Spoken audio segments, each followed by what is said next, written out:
Hi guys, welcome back to my channel, or welcome if you're new here. My name is Kyra and today I am bringing to you my panning journal. I just thought it might be helpful for some of you who are thinking about getting into project panning or are newer to project panning. If you are curious about how I record things, how I track things, then this video is for you. And if this video is not for you, thank you so much for clicking on the video anyways, and I will see you in the next one. We're not strictly project panning content or conscious consumerism, but today's video is for that purpose. So I first wanted to talk about the notebook itself. It's just a small composition style notebook here. I also wanted to say, my handwriting is not perfect, and that's not the point of this video. These notebooks do come in a 3-pack from Dollar General, and my girl Angela from Curly Girl Angela G here on YouTube is kind enough to send them to me once in a while, and because she knows I love them so much. I love the size, I love the thickness. I just think they're great little notebooks, and for a cheap price. So first and foremost, I have on the front here a sticky note, and in fact today is May 1st when I am filming this, so I'm going to put a hash mark there. But this is for me to track the number of days that I wear makeup in any given month, so that I know when I update project pans and things like that, the total number of days I wear makeup in a month. So for example, if I wore makeup for 12 days out of a month, if I used a product 6 times, then I used it about half of the time when I was getting ready. So anyhow, that's what that is. And this is what I did. I basically took the notebook, I split it in half like so, because I'm doing 4 projects, well, 5 projects now, but one of them won't need a lot of space, and we'll get to that.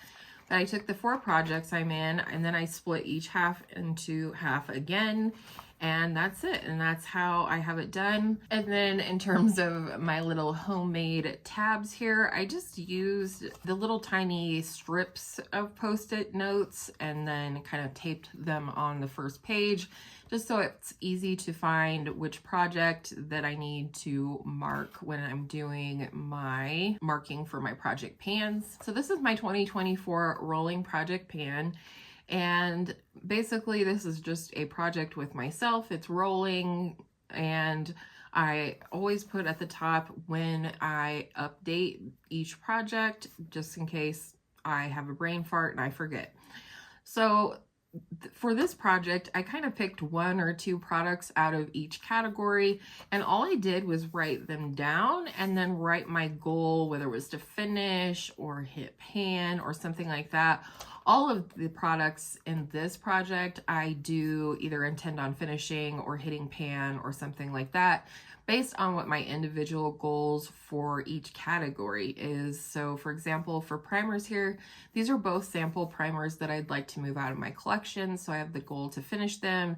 But another goal, for example, was my Glossier Stretch Concealer. I didn't want to finish it, but I did want to hit pan on it and get good use. So I did meet that goal. And then I just continue on this way.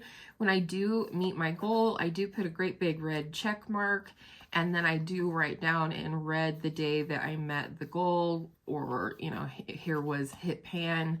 And that's how I do that. For something like this is a face palette right here, and what I did, and I did make a boo-boo, but that's okay. Everybody's gonna live. It's gonna be okay if we have to use a whiteout thing, but I just wrote down the different products, and then I make hash marks next to them. That way I know which products I've used how many times. And then we get to things like this, where I'm actually measuring the product. This is not the greatest example, so I'll show you on the next page. But you can see this is where I started my roll-ins for this project after, the original intro. And then here is where we start seeing that I'm tracking how much product is left. So for example, this ColourPop Lippy pencil in BFF2. In fact, I need to make a mark because I did use that today.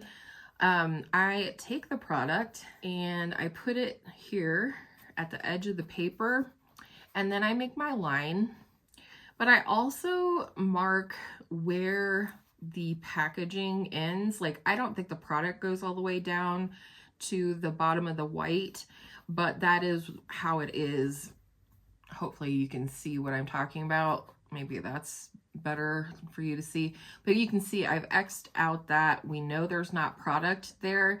And then when I actually do finish it and see where the product ends, I will mark that as well, just for future reference. If I would purchase another lippy pencil or something like that, then we know how far we have to go. But again, I also do the hash marks there to indicate the number of times that I've used a product. And then another thing that I forgot to mention that I do, besides the red check mark and the date, I also will highlight it.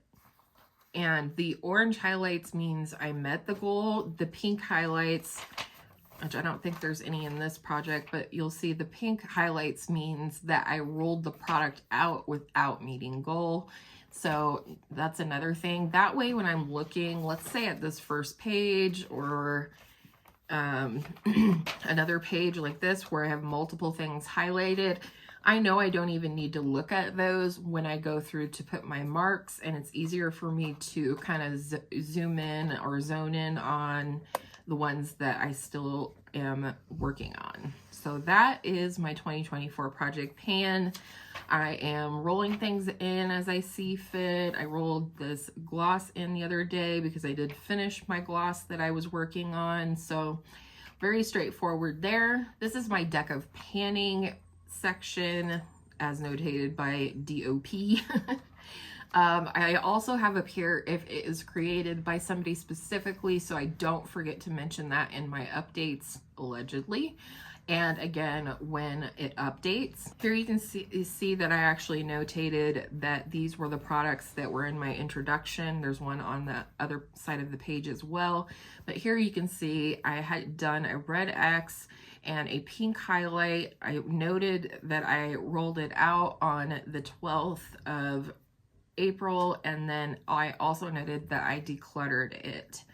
So that was something that I rolled out, and that's okay. Like, I want to make sure to tell you that it's okay to roll things out without meeting goal if it's gonna stop up the flow or your overall goals for your collection. For example, I rolled a couple of things out without meeting goal in my project 10 uses because they were taking up 2 spaces. The product wasn't right for my skin tone at this point in the year.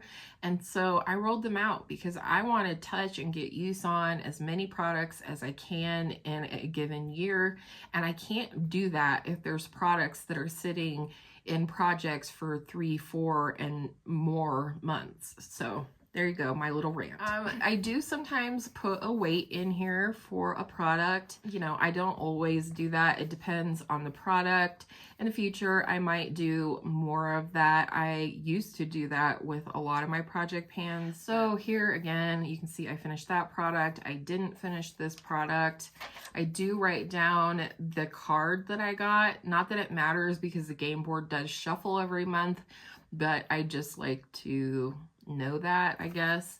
And then I also have for deck of panning, because it's a prompt related game board, I have the prompt in quotations up here so that I know, you know, what it was for. For example, the hula was for nostalgic. And then again, here are, you know, ones that I have finished, a little bit of a spoiler alert, but and then I can see that very easily that this is the only product on that page.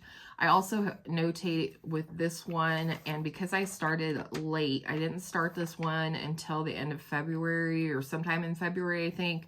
So, you know, this was for the March update and this was for the April update and so on. So this is my No Pen Left Behind section.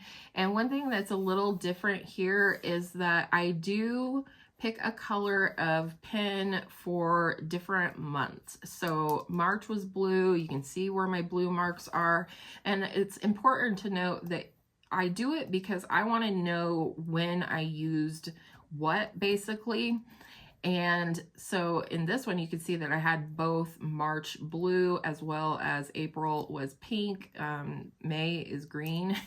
I do use red X's here. I don't know why I did that necessarily. I could go back and change them to check marks, but they are not X'd out because I rolled them out without meeting goal. That's just how I had originally set things up. But as I roll things in, I am choosing one palette, and then I am choosing 2 palettes randomly via Tiny Decisions app.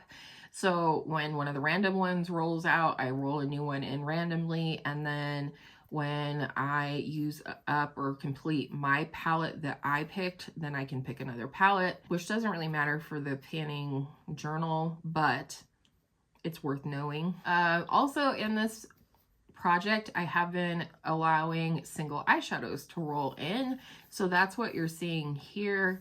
They're Signy Grace magnetic singles, most of them. And so I just do a little box.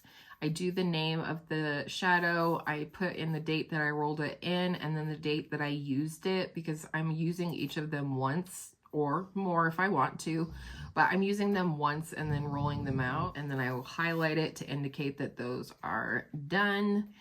You know, certain palettes have unique shapes like this one or this Danessa Myricks one. And so I just do my best to kind of draw what it looks like. You can see here that, again, the shade for May is green. And so I've started using Lime Crime and the Dior. So I just finished the Paranova, and this is kind of what the palette looked like. I just did my best with that one. Here is another single shadow, these two without, you know, that haven't been used yet. So this is basically what I do for this project. While we're talking about eyeshadow products, I will show you briefly where I put my Project Level Up palette, because this is a little different than how I track my No Pan Left Behind. So I set up my rules when I started the project that I would allow myself 3 vetoes for the year. And I have not used any of them, but once I do use, then I will notate that up there. Another rule I set for myself was that I could only hit pan on 1 lid setting shade. The rest of them need to be colorful. And then the creator, of course. And again, I wrote April in pink because that was the shade for April. And for this one, this is the Huda Beauty Pretty Grunge palette. I highlighted in pink my focus shade, the shade that I'm allegedly going to hit pan on. So that was the shade 15 Maverick. So I have that up at the top here because I will probably be reaching for that shade the most, obviously. But one thing I did want to track with this project that I don't do with No Pan Left Behind is if I use any of the other shades more than the level that I'm on, which is level 1. So, you know, I'm tracking, yes, I've used Heroine twice, I've used Rise Up twice, I've used Hope twice, and Freedom twice. So I'm trying to track my number of uses just out of curiosity. Does it make me, you know, reach for other shades in the palette to have that shade that I'm working on? That's just how I've chosen to track it. Of course, now that we're in May, I'll start marking any shades that I use in green, and that is it. So that is No Pan and Project Level Up. Now we have Project 10 Uses, which is definitely one of my favorites. I really instituted this project because I want to rotate through my collection, but I don't want to use things just once. I would like to get more use and a better understanding of my products, which is why I love this project. So I introduced this in March. Up here I have a little key. Again, the orange is a gold met and the pink is rolled out without the gold met. So you can see that I have 3 different products that I rolled out without my gold met, and the reason being is they were all red. So you can see that I have X's there and I have check marks on the rest. And then back here are 4 that I've met goal on. These are the other ones that have since been rolled in. So literally that is it. That is how I track my project pans in a journal. If you'd like to see how I track project pans in my spreadsheets, which I also do because I am a makeup math nerd. I hate math, but I love makeup math. So if you are interested in seeing the spreadsheets and how I track things in general on my spreadsheets, what I track, how I track them, let me know and I can definitely do that video for you. This is my project panning notebook and I just keep it here on my desk unless I need to take it downstairs to use it with my computer in some way or something like that. I also wanted to mention this just helps me get a better picture too of like how many days a month do I wear makeup. It's another thing that I can keep in the back of my mind when I'm feeling tempted to purchase new makeup. I can look at how many days I wear makeup in a month and say, well, you have a lot of stuff to finish and you're only wearing makeup an average of 4 days a week or whatever. So it's just another piece of information that I am going to support my decision to not purchase any more makeup for now. And, you know, I'm not on official no buy or anything like that, but at the same time, I am not wanting to buy makeup. I'm wanting to use up some makeup. I'm wanting to get to know my collection that I already have better so that I know what I should keep, what I should pass on before it expires to someone else who can get good use on it. Of course, you know, there are definitely categories that I will just never use up, that I also will not declutter beyond what feels good to me, you know, like eyeshadow, like blush. Well, I mean, probably the amount of blush that I have in one drawer would last me until I die. So, and I have 2 drawers of blush. So anyways, that's a tangent for another day. Again, thank you so much for watching today. I'd really appreciate those of you that took the time to watch this and see how my little brain works. And I also wanted to say, if you ever have any requests, just leave them down in the comments below, whether it's panning related or not. We like both here. And with all of that said, I hope all of your makeup days are absolutely beautiful makeup days, and I will see you in my next video very, very soon. Bye.